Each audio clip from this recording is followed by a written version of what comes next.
Ciro, pues hemos estado comentando sobre la situación en que se hallan las instalaciones utilizadas por la Guardia Nacional, el gran proyecto del gobierno de Andrés Manuel López Obrador para paliar la inseguridad, para reducir la violencia. Comentamos sobre cómo están las aulas improvisadas en la base aérea de Santa Lucía o en el centro de tiro de San Miguel de los Jagüeyes, que son unos tendajones en que inundados incluso los soldados toman clases teóricas.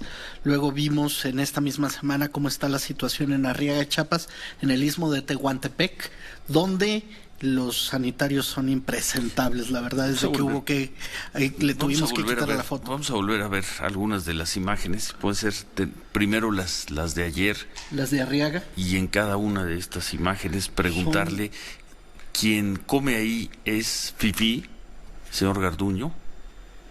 ¿Quién hace sus necesidades ahí o no quiere hacer sus necesidades ahí es un fifí? ¿Quién no quiere dormir ahí es un fifí? Yo creo que se equivocó el señor Garduño. Son las imágenes de ayer. Vamos a ver las de hoy. ¿De dónde son las nuevas? Las de hoy vamos a ver son de Minatitlán, Veracruz.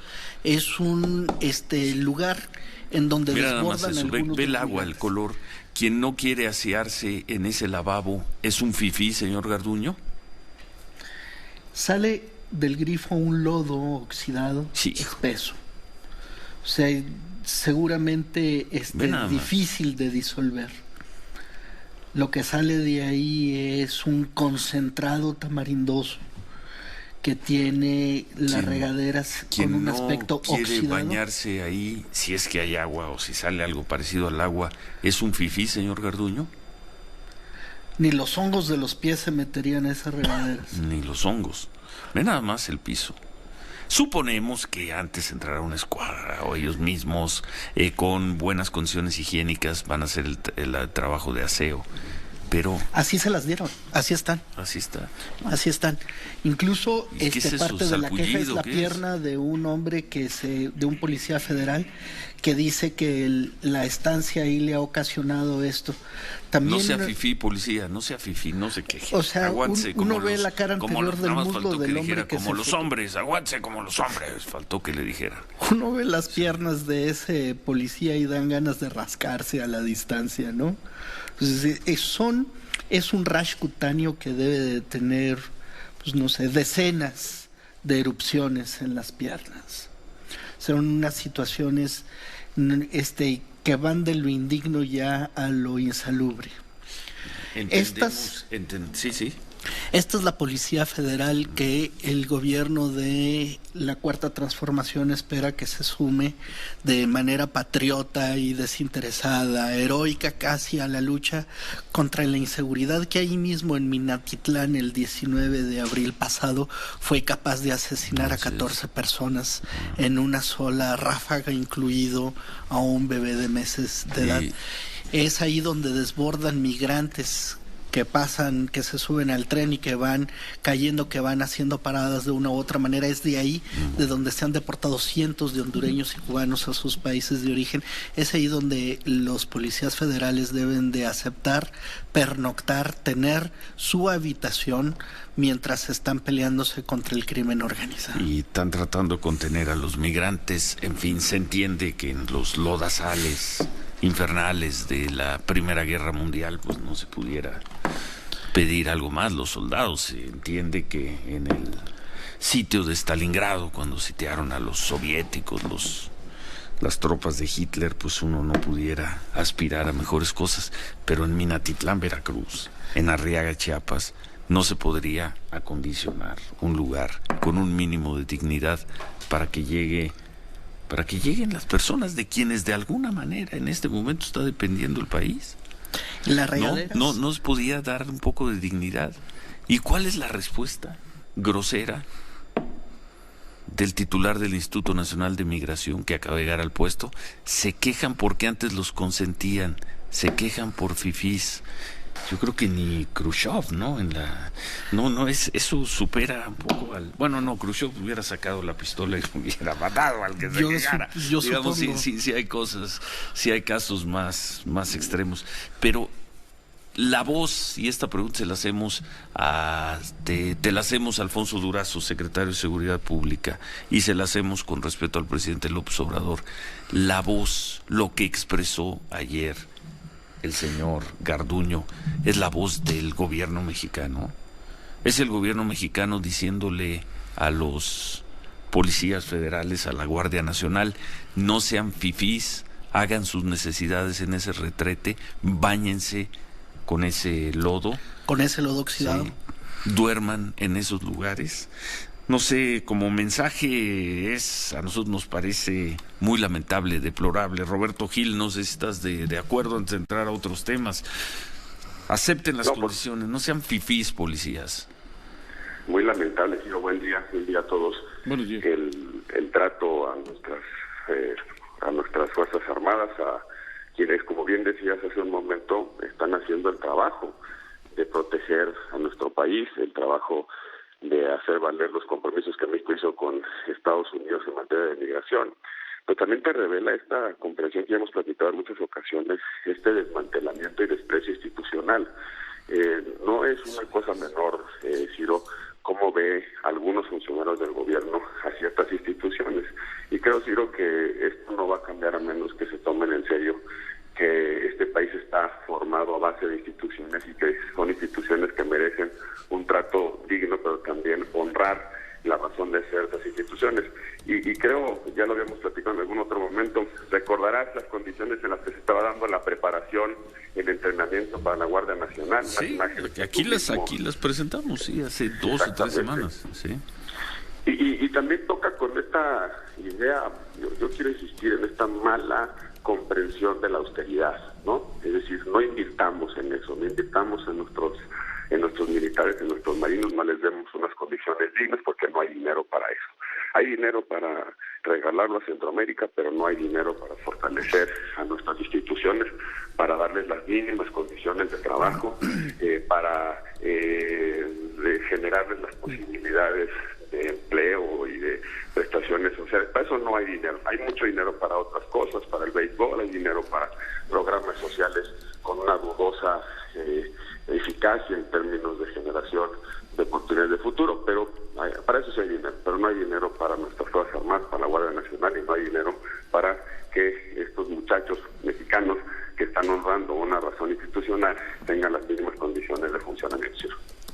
Aquí lo que yo observo, Roberto, te saludo Humberto Padgett, es de que junto con las malas condiciones en que se tienen a los policías y se espera que de ellos haya disposición hasta el sacrificio literal, sus vidas, existe también la oferta del crimen organizado que ofrece las condiciones que el Estado está renunciando a otorgarles. Es algo que nos debe de preocupar, la deserción a la que puedan estar siendo orillados por estas condiciones policías federales, especialmente policías federales.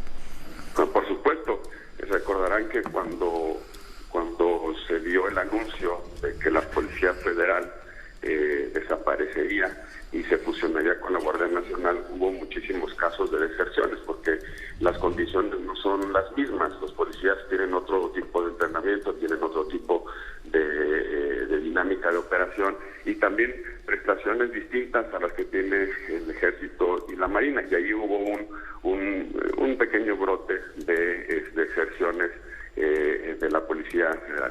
Y sí, todo aquello que los policías, los militares no reciben para poder sostener su línea de vida, sus condiciones mínimas de vida, la de ellos y de sus familias, lo suele pagar con un subsidio corruptor el crimen organizado. Es decir, todas aquellas, prestaciones, salario que no reciben nuestros policías, nuestros militares y nuestros marinos, se suele compensar con corrupción, y la tentación es mucho mayor cuando el diferencial entre lo que necesitan para vivir y la manera en la que operan, cuando ese diferencial es muy alto, la tentación de caer en la corrupción suele crecer. Eso es de sentido común y lo hemos vivido en muchos momentos.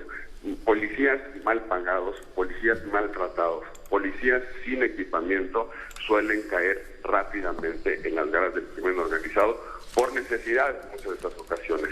Y creo, Ciro, que Humberto, el problema central con la seguridad pública, por cierto, creciente, dabas los datos de la seguridad pública, se deben encender todas las alarmas, todos los indicadores de seguridad están creciendo, y gran parte de las incapacidades del Estado mexicano para proveer de seguridad y tranquilidad a nuestro país tiene que ver con la debilidad de las instituciones de seguridad. Y esa debilidad tiene que ver no solamente con entrenamiento, sino tiene que ver con la enorme precariedad económica de quienes, como bien dicen, sacrifican su vida por proteger a otros.